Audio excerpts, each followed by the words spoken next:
বাংলাদেশের সরকারি প্রশাসনের ইতিহাসে আজ একটি অত্যন্ত তাৎপর্যপূর্ণ ও স্মরণীয় দিন হিসেবে চিহ্নিত হয়ে থাকবে।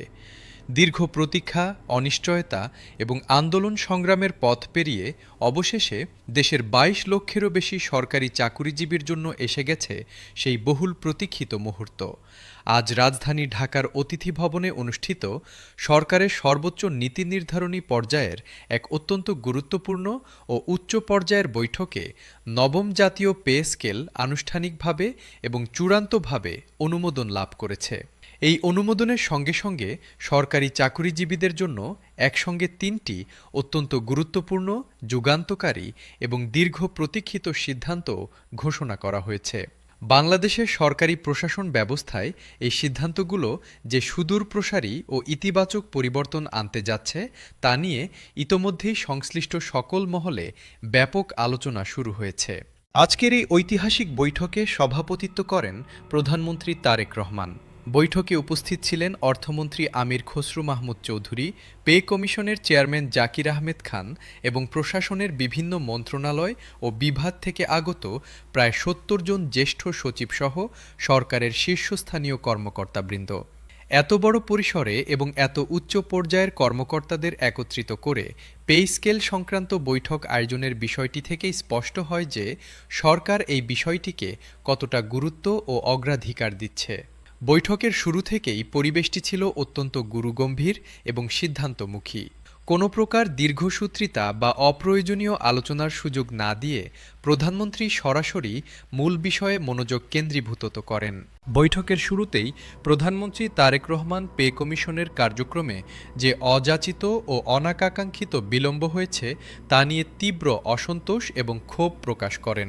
তিনি সরাসরি প্রশ্ন উত্থাপন করেন যে কোন কারণে এই দীর্ঘ বিলম্ব হয়েছে এবং কার দায়িত্বহীনতার কারণে দেশের লক্ষ লক্ষ সরকারি কর্মচারীকে এতদিন ধরে অপেক্ষার মধ্যে রাখা হয়েছে।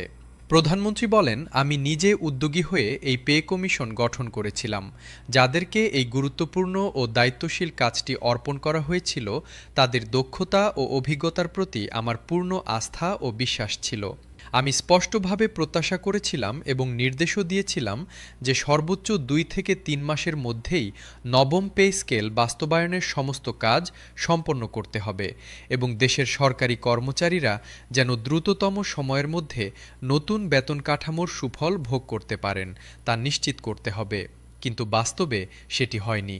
এই অযাচিত ও অপ্রয়োজনীয় বিলম্বের কারণে মাঠ পর্যায়ে কর্মরত সরকারি চাকুরিজীবীদের মাঝে যে হতাশা, ক্ষোভ এবং অসন্তোষের পরিস্থিতি তৈরি হয়েছে তা প্রশাসনিক কার্যকারিতার জন্য মোটেই ইতিবাচক নয় এবং এই পরিস্থিতির দ্রুত অবসান ঘটানো এখন অপরিহার্য। প্রধানমন্ত্রী আরও বলেন, অন্তর্বর্তীকালীন সরকারের প্রতি সরকারি কর্মচারীদের মধ্যে যে ক্রমবর্ধমান ক্ষোভ ও অবিশ্বাস জমে উঠছে তা রাষ্ট্রীয় প্রশাসন পরিচালনার ক্ষেত্রে একটি অশনি সংকেত।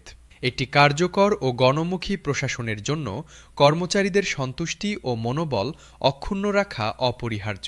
তিনি দ্ব্যর্থহীন ভাষায় এবং অত্যন্ত কঠোর স্বরে হুঁশিয়ারি উচ্চারণ করে বলেন, আর কোনো বিলম্ব সহ্য করা হবে না।